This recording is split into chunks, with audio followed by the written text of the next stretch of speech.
Аяқталмаған ән. 2 бөлім. Иса Омар.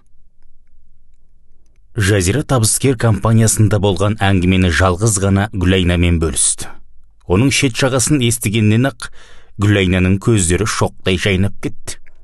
Қайта-қайта сұрағыштап отырып, болған оқиғадан егжей-тегжейлі мағлұмат алғаннан кейін, әсіресе сауна жайына айрықша назар аударды. Сен не дедің? Келескендей ыңғай танытқан шығарсың. Жоқ, қашыртып жауап бердім. Ол жерде не істейді өзі? Өмір барып көрмеппін. Не істеген несі? Ішеді, жейді, ойнайды, күледі. Әйел еркек бірге шомылып, буға қыздырынады. Ең бастысы мәселе шешіледі. Қызықсың, даптырдай адамдармен бірге қалай шомыласың? Жоқ, дүние өртеніп кетсе де саунасына бара алмаспын. Арбыңдама. Одан сенің түгіңде кетпейді. Қазір кім-кіммен жатпай жүр? Өнер құрбандықты талап етеді деген сөз бар. Шіркін, сондай ұсыныс маған айтылса ғой, не десе де көнер едім. Не айтып тұрсың? Сонда не әкемдей адаммен оны тұрған не бар екен? Айналаңа қарасыш. Көзді ашып бұлай. Анау атағы шығып жүрген өнер жұлдыздарын алып қара. Біреудің байын тартып алды. Сөйтті де атағы аспандап кетті. Енді біреуі жап-жас басымен шалға тиді. Онысы үлкен лауазым иесі. Ендігі жерде күнделікті күйкі тіршілікке қатысты проблема атаулыдан мүлдем құтылды. Қазір жүр, әне, атақты абыройда бір басына жетіп артылады. Айналайын-ау, жаманның қойында жатқанша жақсының аяғында жат деп бұрынғылар не айтқан дейсің? Ал онда бармай-ақ қой. Одан ешкімнің де қылышыға қисаймайды. Қайта өзің орғазасың. Ақшасыз байқауыңа қатысып көрші әне. Сөйтіп жүріп бойыңдағы бар өнеріңді өлтіріп тынғаныңды өзіңде білмей қаларсың мен құсап. Тіреушсіз өнер тұл шырағым. Бұл да болса басқа қонайын деп тұрған бақшығыр, оны аяқпен теппес болар. Қызына сөйлеген Гүлайна тағы да біраз әңгіменің басын шалды. Қарсы айтар уәж таба алмай, Жазира сұлық түсіп отырып қалды. Қысқа жіп күрмеуге келмей тұрған мұнау заманда оның сенерде, сүйенерде бойындағы бір өнер ғана. Дәл қазір ауылдағы туған туысқаннан да қайыр жоқ. Олар да өз күндерін өздері итшілеп, әрең көріп жүр. Жақында ғана ауылына барып қайтқан. Үйіндегілердің қараннан мен қарашайды талшық етіп отырғандарын көріп, жүрегі езіліп оралды. Қайтсем, соларға көлеңкемді түсіре аламын ба деп егіліп оралды. Өткенде бір журналдан оқығаны бар еді. Шетелдің атақты бір эстрада жұлдызы мұның тура өз сияқты көп балалы отбасынан шыққан екен. Бүгінде өнерінің арқасында миллиондап табыс табып жүрген ол бауырларының бәрінде жарылқап тастапты. Ал мұндай атақ даңқты биігіне ерінбей жалықпай, жатпай тұрмай еңбектеніп өзі көтеріліпті. Жазира міне сол әншідей болсам деп армандайды. Бірақ көпті көрген Гүлайнаның сөзіне қарағанда өмір шындығы мүлде басқа сияқты. Оның әңгімесін тыңдап отырып, әбден мысық ұрған Жазира. Сонда өнер тек қана төсек арқылы болғаны ма деді таусыла сөйлеп. Ендеше ондай өнердің атасына мың нәрет. Бәрібір бармайым саунасына. Әй қыз, арбыңдама дедім ғой мен саған. Біле білсең, менікі шын жанашырлық әңгіме. Сенде тамаша талант бар. Құдай саған өзгелерді жоқ ерекше дауыс сыйлаған. Сен енді өне бойыңа сіңіріп, жан жүрегіңнен шығарып айтатын сирек қасиетке иесің. Әсіресе сәтті таңдалған, сезімге толы әндерді шырқағаныңа сен әнге, ән саған айналып кеткенде әсерде қалатыным рас. Мен сені нағыз әнші ретінде әлде қашан ақ мойындағам. Мен ғана емес, басқалар да мойындап жүр. Бұл бетке мақтағаным емес, шындығы сол. Оның үстіне талантыңмен қоса әнші адамға аса қажетті кескін келбетің және бар. Айнаға қарап көрші өзің. Жазушылар еліктің лағындай деп суреттейтіндей тұла бойың сүйкімділікке тұнып ақ тұр. Қарақаттай көздерің мөлдірей қарағанда ішкі әлеміңнің қаншалықты пәк екенін алақанға жайып салғандай болады. Талшыбықтай бұралған құлын мүсініңе еркектер тұрмақ, әйел басыммен мен қызығым. Қысқасы ойыңнан да бойыңнан да мін табу қиын. Тек мынау не ары не бейір емес, шашыңды қобыратпай, ретке келтіріп, мысалы, каре сияқты өзіңе жарасымды прическаңды таба алсаң, сосын қазіргідей оңбай-домбай қылмай косметиканы пайдалануды жақсылап үйреніп алсаң, содан кейін барып, олпы-солпылау киінгеңді қойып, бурдамадаңды жастанып жатып қарауға дағдылансаң, бұдан да дұрыс болар еді. Бірақ өмірде оның бәрібір аздық ететін қалайша түсінбейсің? Гүлайна бұрынғысынан бетер күйіп-пісе сөйледі. Өзіңа ойлап қарашы, жалаң аяқ, жалаң бас, аш жалаңа жүріп жалғыз өзің жаяу жалпы қай ұшпаққа шықпақсың? Саған сахналық киімдер керек пе? Керек. фонограммалар жаздыру керек пе? Керек. Жаңа әндерге жақсы аранжировкалар жасаду керек пе? Керек. Керек нәрселерді санай берсең шашың шақ келе ме? Айналайын-ау. Сонда оның бәрін саған қазіргі заманда тегіннен тегін кім істеп береді деп ойлайсың? Тегін істеп берген күннің өзінде солардың бәрі де бәрібір бірдеңені дәметеді. Ал өйтіп жүріп, не тамтығын қалады? Одан көрі соның бәрін өз мойнына алатын біреу әрі бірге спонсорыңның болғаны әлде қайда жөн емес пе? Әлде болса ойлан бала. Мүмкін тырысам, бұларға қажетті қаржыны өзім-ақ табарым бірдеңе қып.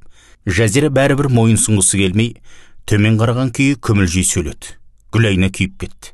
Қайтып табасың мына заманда? Қалай таппақсың? Айлығың шайлығыңа жетпесе, той-томалақтан түскен ақшаң тамағыңнан артпаса, оның үстіне қашанға дейін той қуып жүре бересің? Қазір тойға да талас. Не көп, әнші көп. Ақша табу үшін ерінбей жалықпай сонау Алматыдан да небір атақты әншілер тойға келіп жүргенін өзің де білесің ғой. Кейде біздің нанымызды солар қақшып кетеді. Өздерінде той құрып қалғандай-ақ. Сонда бізге не қалады? Саған тағы бір әңгіме айтайын. Өткенде бір кісілермен ресторанға барып ем, сол жерде Айманды көрдім. Бір кездегі талантты әншілердің бірі еді. Күнкөрістің қамымен сонда жұмысқа ауысыпты. Тамақ тегін әрі қалталы азаматтар келгенде арнап ән айтсаң, азынаулық ақша қыстырып тұрады дейді. Бірақ баяғы дауыстан дауыс қалмапты. Бар айтады. Оның үстіне күнде ішсіз. Сосын ресторан жабылғанда көрінгеннің қолтығында кететін болса керек. Қайбір оңған өмір дейсің. Бейшараны сондай аяп кеттім.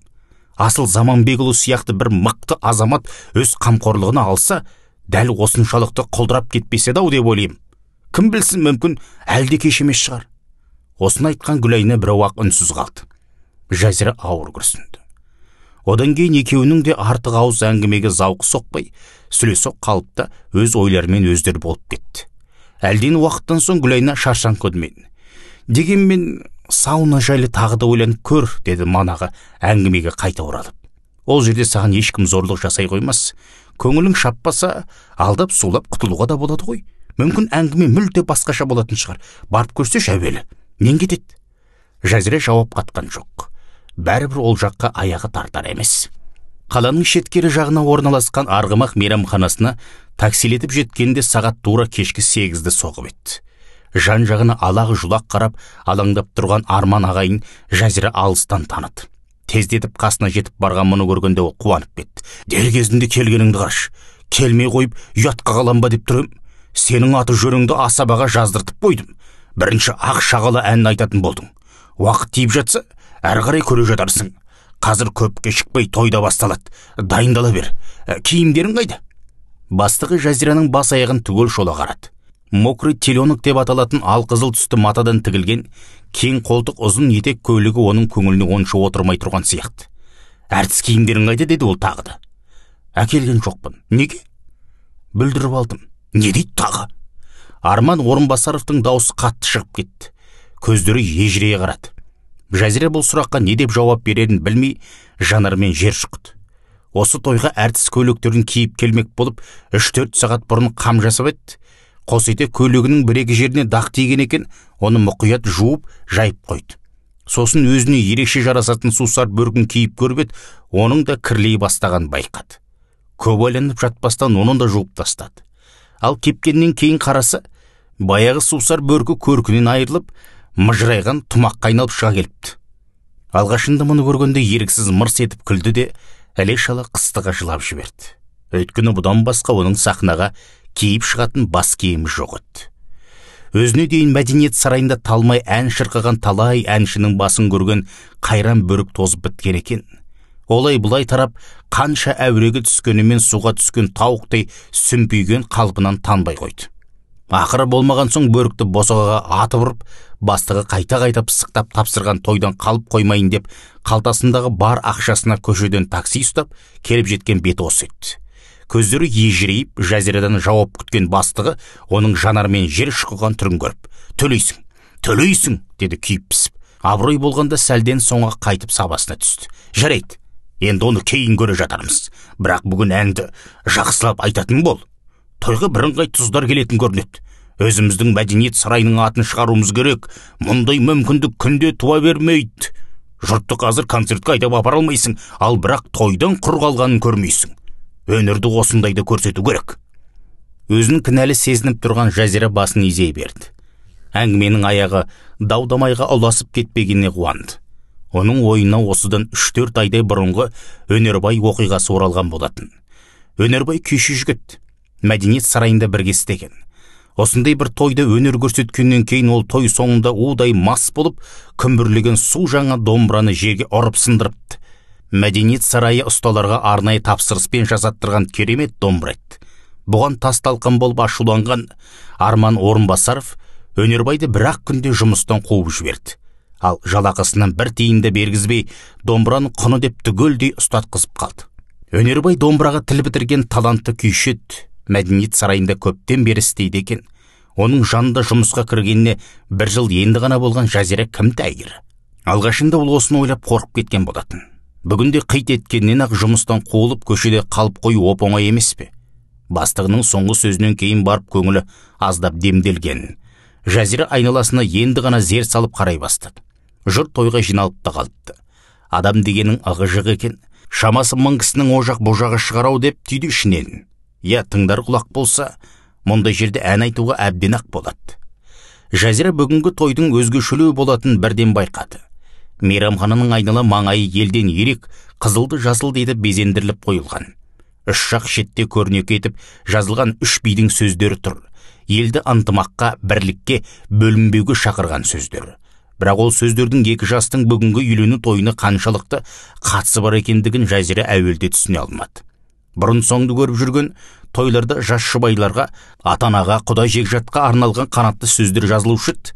Ал бұл жерде олардың бірде-бірі жоқ. Тек әлгі 3 жазу ғана тұр.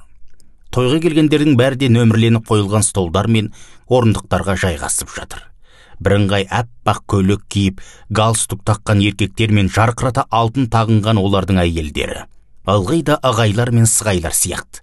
Түр-тұлғалар да, жүріс-тұрыстар да келіскен, кербез адамдардың бәрі бүгін арнайы іріктеліп тұрып шақырылғандай әсерді қозады. Кенет Жазираның көзі шет жақтағы столдарға именшектеп барып жайғасып жатқан бір топ адамға түсті. Жүздері күнге күйіп қақталған кәдімгі можан топай ауыл адамдарының өзі. Сөйтсе олардың бәріне бірдей бір түстен шымқай қоңыр су жаңа костюм шалбар кигізіп, ақ көйлекке гүлді галстук тығып, инкубатордың балапандарында етіп қойыпты. Жазира мұны көргенде еріксіз мырс етіп күліп жіберді. Шамасы той иесінің тойдың сыны бұзылмасын деп ойлап тапқаны шығарау. Соған қарағанда ауылдан келген мұны туыстарын жақсылап моншаға түсіріп, шаштаразға кіргізіп те шығарған болар. Жайшылықта мойындарына галстук байлай қоймайтыны бірден көзге ұрып тұрған бұл кісілер той біткенше қалғынып қалмай шыдаса болған. Естімеген елде көп деген осы екен-ау деп ойлады Жазира.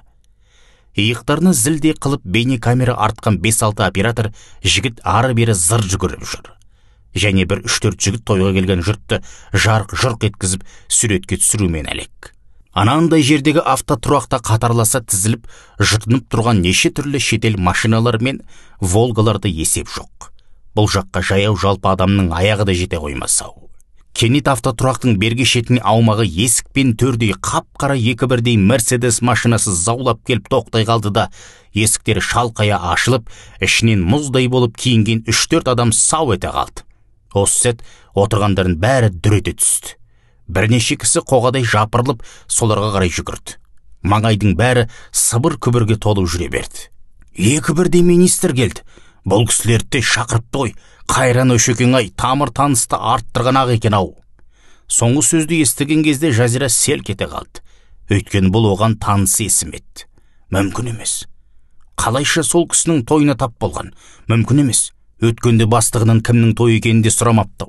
Осыны ойлап еш жиғанша болған жоқ, келген қонақтармен қауқылдаса құшақтасып, бері қарай беттеп келе жатқан таныс тұлға көзіне бірден шалынды. Сол кісі ғой мынау. Жазираның бойы мұздап сала берді.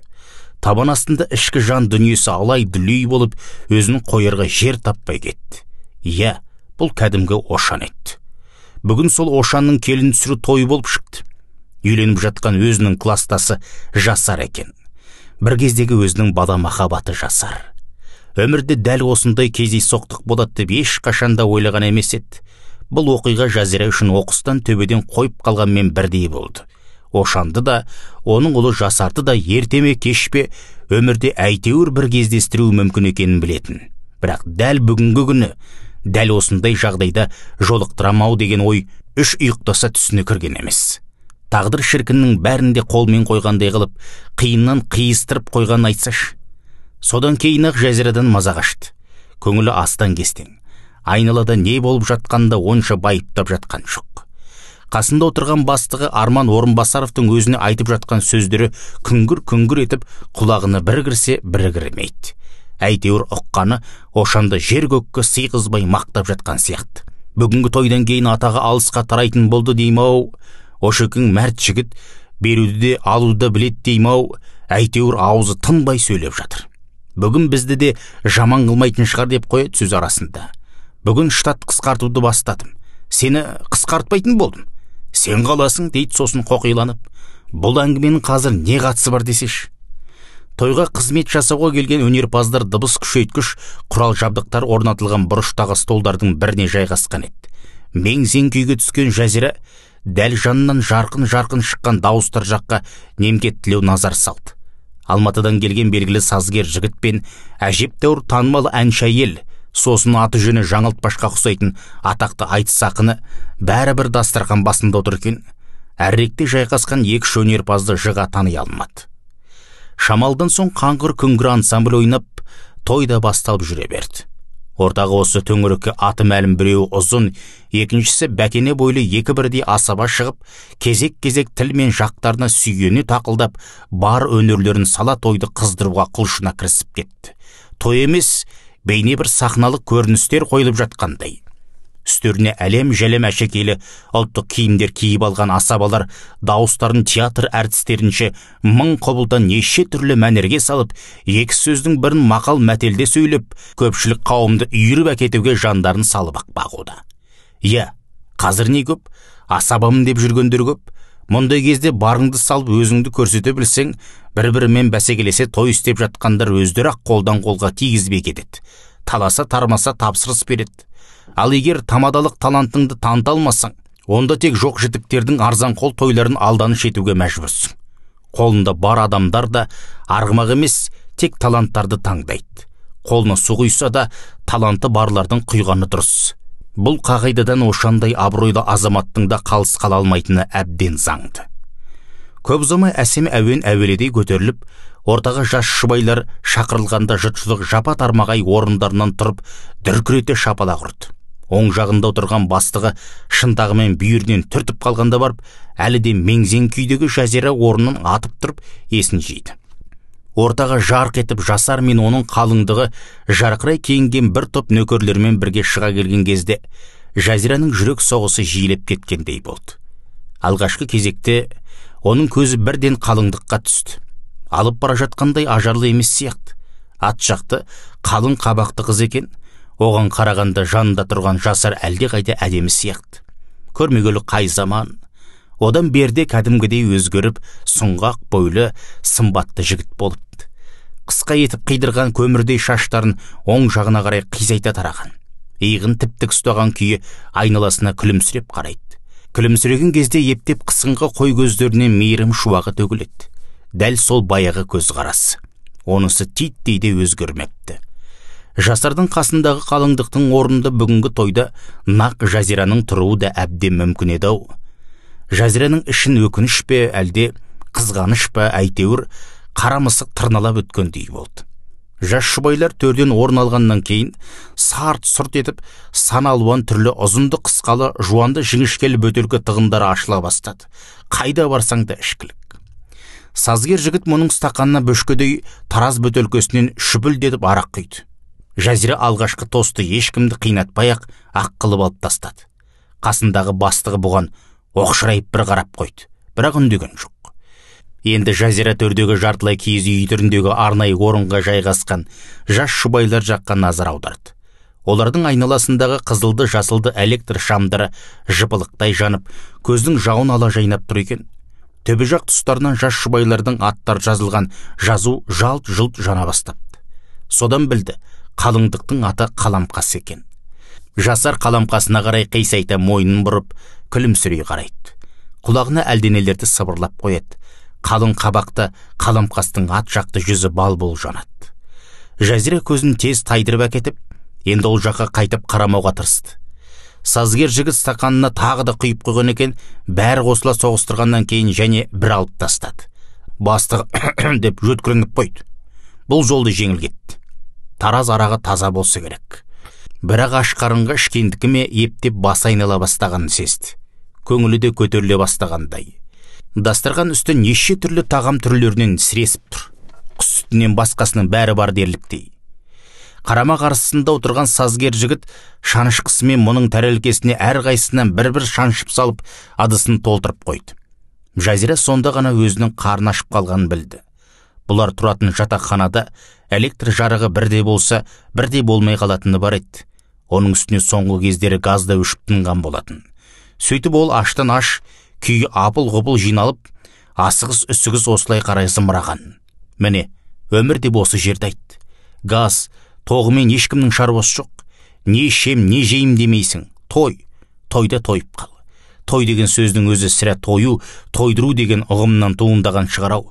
Бары да жоғы да өлердей тыраштанып, өзі ішпей жемей аузынан жырып, барлық тапқан таянғанын бірақ күндік тойға лақылдатып төге салатын басқа халық бар ма екен өзі бұл әлемде?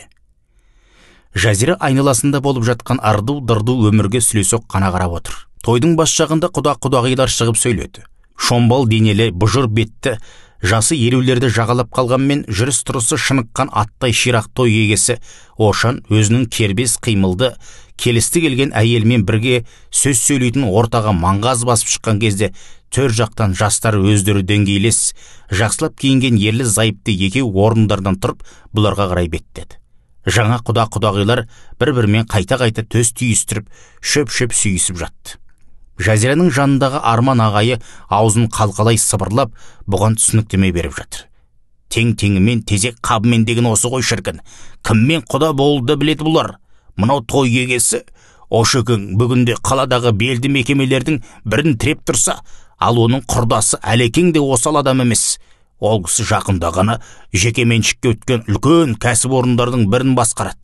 Зауыты біраздан бері тоқтап тұрғанмен өзі шіріген байдың біреуі. Арман ағайы аузы жұқпай сыбырын одан әрі үдетті. Бірақ қарап тұрсың, бұл кісілердің де негізгі қол қойып алатын айлықтар біздіктен сәл-ақ жоғары деп естеймін. Біздің бір ай бойы сүйретіліп жүріп тапқан жалақымыз мынау столдардың біреуін жасауға жетер ме екен? Сонда бұл өзі қай жақтан ағылып келіп жатқан байлық десеңізші. Ертең жақын бір ағайындарымыздың 4-5 адамнан тұратын құдасын қайтып күтсек екен деп, шақшадай басымыз шарадай болып, біздің жүрісіміз мынау үйімізден безіп. Осы сәт тойды жүргізуші асабалар лепіре сөйлеп, өлеңдете отырып, ортаға 3 бірдей ақсақалды шақырды. Сонда ғана барып Жазира 3 бидің сөздері не үшін жазылып қойғанның сырын ұққандай болды. Бұл тойға 300-дің осы маңдағы өздерін ең аузы дуалымыз деп санайтын 3 қариясы арнайы шақырылған болып шықты. Ол кісілердің той егесіне туыстық, жекжаттық жөнінен тікелей қатысы бар ма жоқ па, әлде бұл шекшекпенділер мен қалың қалталылар жаңадан ойлап шығарған дәстүр ме? Жазира ол арасын ажырата алған жоқ. Бірақ мұның өзі талай адамды таң қалдырып тастаған сияқты. Оригинально деп қалды сазгер жігіт. Мұндайды көріп отырғаным осы деп таңдай қақты оның арғы жағында отырған астаналық әнші әйел. Жарайсың Ошеке. Бұл әйел Ошекеңнің көңілдесі көрінеді деп сыбыр етті бастығы Жазираның құлағына аузын тым тақап. Атағы бар болғасын алыстан арнайы шақыртқан ғой. Соны айтқан кезде аузынан әлде бір жағымсыз иіс мүңк ете қалды. Тісін шайып жүрсе қайтеді деп ойлады Жазира. Тойда сөзге шыққандардың бәріне де аса қымбат матадан тігілген оқалы шапан, оюлы тақия кигізіліп, бірде-бірі құр қол қалдырылып жатқан жоқ. Министрлер, әкімдер, басқа да игі жақсылар тілдің майын тамыза тілек айтқанда бірінен бір асып түсіп, бір-бір шапанда иықтарына жамылып кетіп жатыр. Ол шапандардың бәрін не істейді екен деп ойлады Жазира. Шіркін-ай, соның есебінен біздің әртістерге әдемілеп тұрып, бір-бір көйлек тіккізіп берсе ғой. Жаңағы сөз сөйлеген шалдардың әрқайсының үйінде кемінде 10 сандықтай шапан бар шығар деді мұның ойын оқып қойғандай-ақ бастығы қайтадан сыбырға көшіп.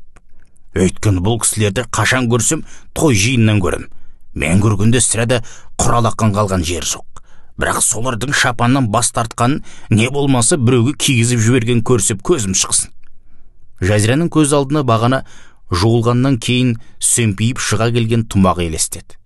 Бұл жерден той иесінің кім екенін білген азаматтақ қарасын батыруға шындап оқталған еді, алайда бастығының алдындағы өз айыбы өзінде болып, сол тұмақтың себебінен жіпсіз тұсалып қалған еді.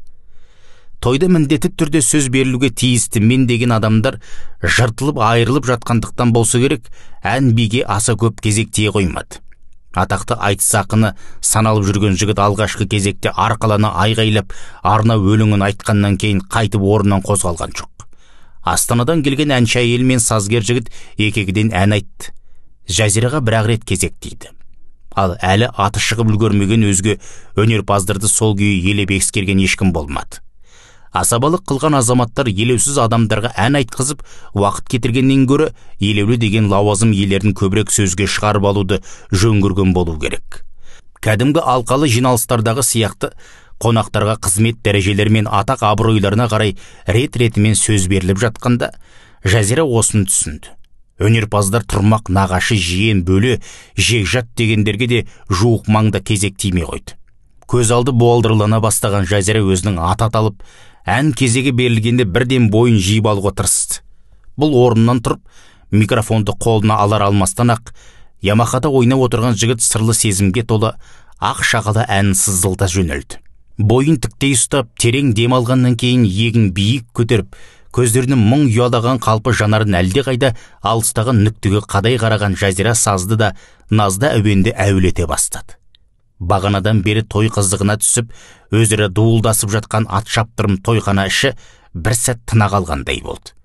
Мұның өзі бойына қосымша қуат бергендей, Жазира ән қайырмасына келгенде тың-тыныспен, терең тебіреніспен шырқады. Барар ем өзіңе жалғайсың, жүректі мазалап болмайсың, бәрі бір қолма қонбайсың ақшақала. Тұла бойды шымырлатар ән мен оның сөзі өз жүрегінен шығып жатқандай толғанып кетті. Әннің сөзі қаншалықты мәнді екенін әншінің өзі де енді ғана ұғынғандай. Бұл әнді ол кімге арнап отыр? Кімге? Бір сәт көздері тойдың төрінде қалыңдығымен иық түйістіріп отырған жасарға түсе кетті.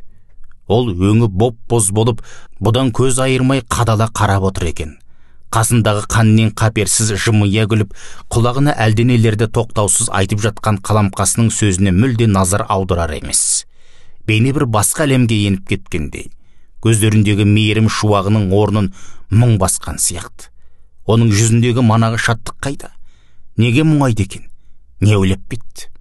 Жазира жанарын лезде тайдырып әкетіп, ән қайырмасын екінші мәрте қайталап, бұрыла берген кезде нақ қарсы алдында таяқ тастам жерде өзіне одырая қарап отырған Ошанды көрді. Бұл қыз мұнда қайдан жүр деп таңғалғандай. Бұжыр-бұжыр бет жүзінде ән әсерінің ізі де жоқ. Ошан одан әрі бұған қарауға дәті шыдамағандай, бүкіл денесімен шұғыл теріс бұрылып, алдындағы су құйылған бокалға жармасты. Әннің соңғы шумағын бітіріп, қайырмасын аяқтай берген мезетте тамағына өксік тығылып қалғандай болды. Соңғы жолда айтқанда дауысы өз еркінен тыс дірілдеп кетті. Бәрі бір қолыма қонбайсың, ақшағала. Жұрт ду қол шапалақтай жөнелді. Кейбір көңілі бос әйелдердің көздерін білдірмей ғана сүрткіштеп жатқан байқады. Одан әрі өзі де шыдап тұра алмай, қолындағы микрофонды асабаға ұстатар-ұстатпастан жалт бұрылды да жылдан басып өз орнына жалп етіп отыра кетті. Үнін шығармауға тырысып ернін тістеледі. Иықтары өз ырқына бағынбай селкілдеп кетті. Жақын маңда отырғандардың бәрі де оған ошарыла қарап қалған еді. Міне талант, не деген артистизм, шеберлік деп осыны айт десіп кеу-кеулеген дауыстар естілді. Осы сәт кішкентай ғана әнші қыздың жан дүниесі қандай алапат арпалысты күйге түскен титтей де болса сезген пенде болды ма екен? Ол сезімі тек жалғыз өзіне ғана аян етті. Әлден уақытта біреу иығынан түртті. Арман аға екен. Мә, тартып жібер дейді, орталау етіп арақ құйылған стақанды ұсынып, ерекше қамқор үнмен. Бірден басады. Тамаша айттың. Енді біздің мәдениет сарайының аты бір дүрілдейтін болды. Ошекең де шексіз риза болған шығар. Ол кісінің тарапынан еңбегін ерекше ескерілеттей беренді. Бастығы қуанышын ірке алар емес. Қолындағысын мұның аузына тақап, тақымдап барады. Алып қой, қысылма, өзім рұқсат берем. Толқығаныңды басады. Тебірентіп ән айтуды оңай емес. Түннің бір уағына қарай тойда тарқауға айналды. Жазира өзінің кәдімгідей қыза бастаған сезді. Жанындағылары қиылып қоймаған соң рюмкасын тағы бір рет алып қойды. Одан кейінгісі еміс қана есінде. Сазгер жігіттің көзін қайта-қайта қысып, сыртқа қарай ымдап шақырумен әлек болған білет. Қасындағы бастығының да асты үстіне түсе бәйек болып, көз сұғын қадай телмере қарағыштап отырған білет. Бір кезде қараса, Ошанның әйелі тойда қызмет көрсеткендердің бәріне алғысын жаудырып, сый-сияпат үлестіріп, жол жоралғысын жасап жүр екен. Бұлар отырған стол басына да арнайы келген ол, кезек-кезек қолдарын қысып, енді біреулерінің беттерінен сүйіп, ризашылығын білдіріп жатты. Өлең айтып өнер көрсеткендердің бәріне іші толы заттары бар бір-бір пакет үлестірді. Әсіресе Жазираға ерекше көңілі түскен сияқты. Айналайын-ай, сондай жақсы айттың ғой әнді. Өзіңді өнерің арқылы бұрын да сырттай білушім, енді ылғи да тілеулес болып жүретін болдым. Зәмзәгүл деген бір жан күйер апайым бар деп білгейсің. Жас кезімізде бізде әнді бір кісідей айтушек, қазір қалды ғой бәрі де. Жаңа Ақшағаланы айтқаныңда қатты әсерленіп, көзіме жас алдым. Ән құдіреті деген осы шығар, керемет ән. Кімге арналған ән екен деп ойладым. Кім болса да арман жоқ шығарау, рахмет саған сіңілім. Осылайша шешіле сөйлеген Ошанның әйелі Жазираны тағы да құшақтап маңдайынан сүйді. Алматылық әнші әйел жиырыла қарап қалыпты. Ал Жазираның жүрегі елжіреп кетті. Ошанның әйелі болған үшін оның кінәсі жоқ қой, есесіне Жасардың анасы емес пе? Көңілінде зәредей де бөтен ойы жоқ, ашық жарқын жан екені көрініп тұр. Жасы елулерді жағалап қалса да, ажары әлі тая қоймаған. Бір кездері өте реңді болғаны байқалады. Қысыңқылау көздерінен мейірім төгі қараған кейпі Жасарға келетіндей. Жазира Зәмзәгүлдің жүзіне тура қарауға дәті шыдамай көздерін төмен түсірді. Беті өз-өзінен өртеніп кеткендей болды. Содан соң көп ұзамай бастық екеуі тойдың ақыр-тақыр аяқталғанына қарамай қайтуға жиналды. Бұларға да арнайы көлік бөлініп қойған екен. Маналы бері Жазираның бас аяғын көзбен ішіп жеп отырған Арман Орынбасаров былай шыға бері оның қолтығынан ұстады. Қимылы икемсіз деу екен. Машинаға жақындай бергенде демін жиі алып, дегбірсіздене тіл қатты. Жазираш, кәне, мыналар не беріпті өзі? Көрейікші деді ол мұның қолындағы пакетіне жармаса кетіп. Сөйтті де апыл-құпыл пакет ішін аударастырып шықты. Өңшің таза маталар ғой мынау, деген ол тамсана жұтынды. Бірыңғай тазасынан салыпты. Ертең үйде құда күтпекші едік. Мыналарың китке таптырмайтын нәрсе екен-ау. Жазира аяғын тәлтіректей басып келе жатса да, бастығының көмейін бірден сезді. Неге сонша телмере қарап, көз сұғын қадай береді десе. Ендеше мұны сіз алыңыз, деді ол, тілі ептеп күрбелеңкіреп. Бір тапқан сізге болсын. Рахмет, Жазираш, мынауын көргенділік болды өзі. Ертең құдалар келуші еді. Бізден де қайтады ғой, қайтады. Айтпақшы, сокращение деген пәле шықты ғой. Сен оған ілінбейсің. Бірақ ілінгендер бар. Ал саған тимеймін. Айтқаным айтқан. Мен бір сөзді адаммын. Ауыз-аузынан жұқпай сөйлеген Арман Орынбасаров қолындағы пакетті қолтығына тас қып қысып алды.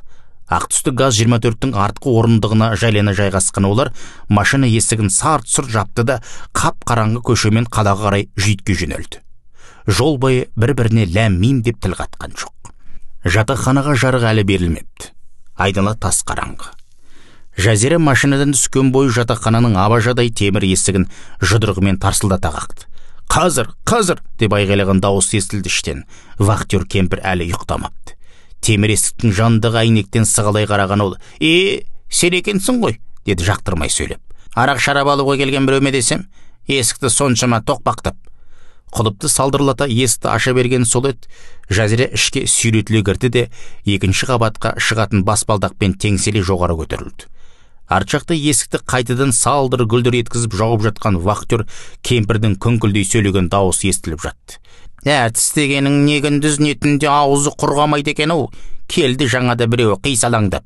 Есік сонша ұрғанға арақ шарап іздеген клиенттерме деп қалсам. Жазира вахтер кемпірдің сөзіне еріксіз езу тартты. Қараңғыда түртінектеп жүріп өз бөлмесін тауып кіргеннен кейін ыстық-ыстық шай ішкісі келді.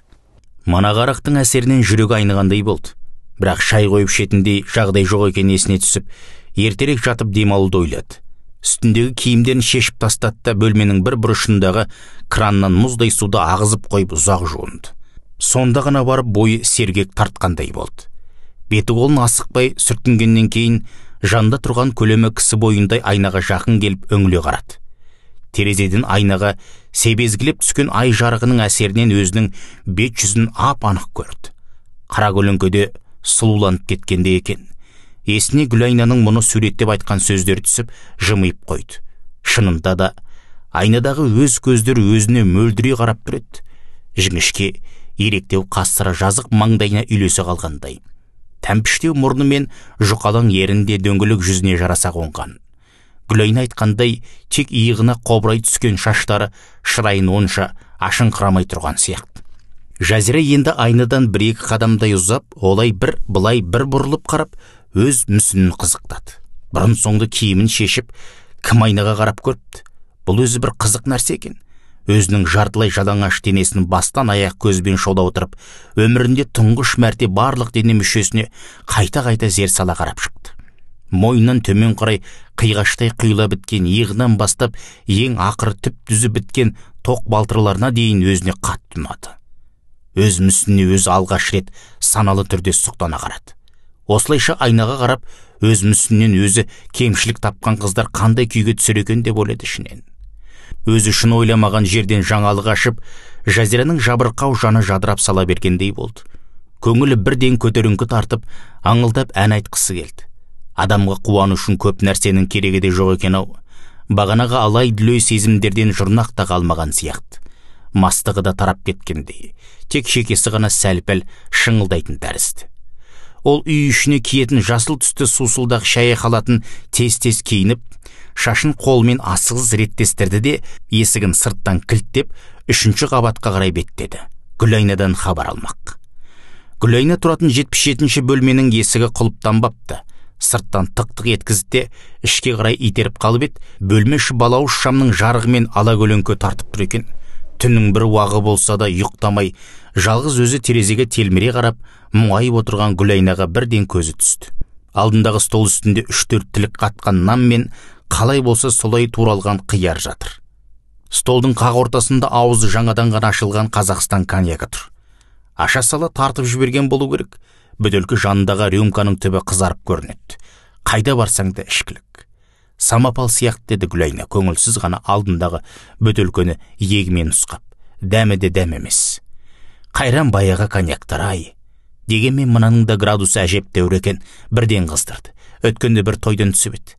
Әртіске қайбір оңған берер дейсің. Кел саған да құяйын.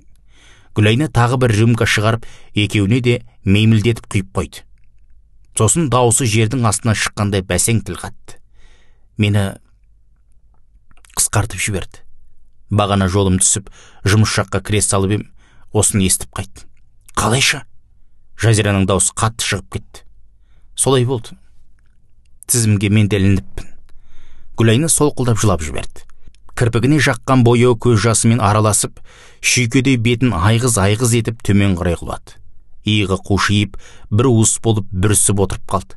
Сәлден соң көнетөс шыт халатының етегін көтеріп, шүңірек тартқан көзінің айналасын жақсылап сүртініп алды да кенет бірден қарқылдай күлді. Мейлі. Оған болы аштан өліп, көштен қала қоймаспыз. Кел одында тартып жіберейік. Атасына нәлет өмір адамға бір-ақ рет беріледі ғой. Неменеге бақырайып қалдың? Мен ақылынан алжас деп отырмысың? Жоқ, ақылым орнында. Жұмыстан қысқартқанмен өнерімді қысқарта алмайды. Өнерімді өлтіре алмайды. Кел, өнер үшін. Ол рюмкасын мұның қолындағымен сыңғыр еткізіп соғыстырды да, басын жоғыра қарай қақшаң еткізіп қағып салды.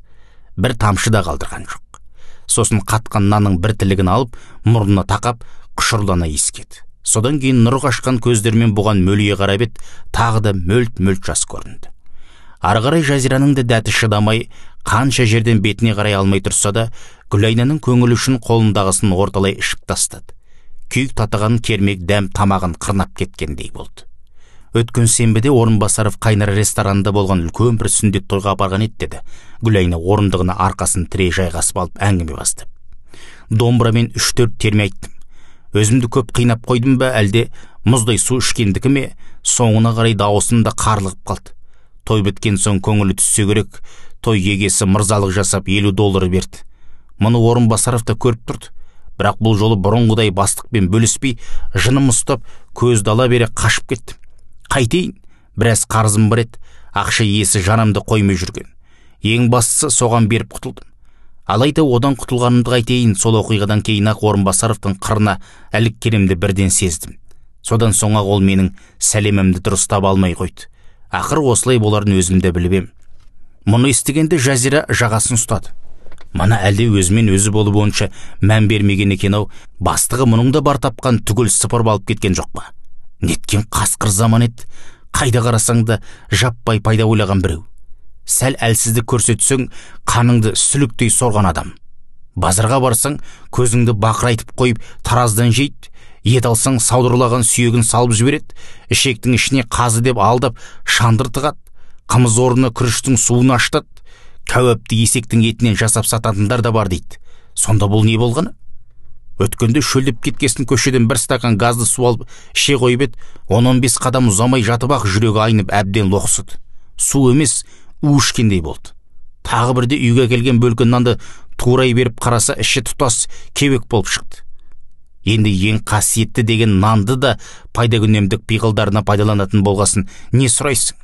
Әйтеуір біреуді біреу алдау, біреуден пайда табу пейілдерде не көрінді екен сонша. Дегенмен оның бәрі де бір айдалада. Білмейтін, көзге көрінбейтін біреулердің қолмен жасалып жатқандай болып сезілуші еді. Сондықтан да ондайға еті үйрене бастағандай болатын. Ал енді мынау өздері күнделікті көріп біліп, етене араласып жүрген аты дардай арман ағайына жол болсын. Мұнысына не жорық?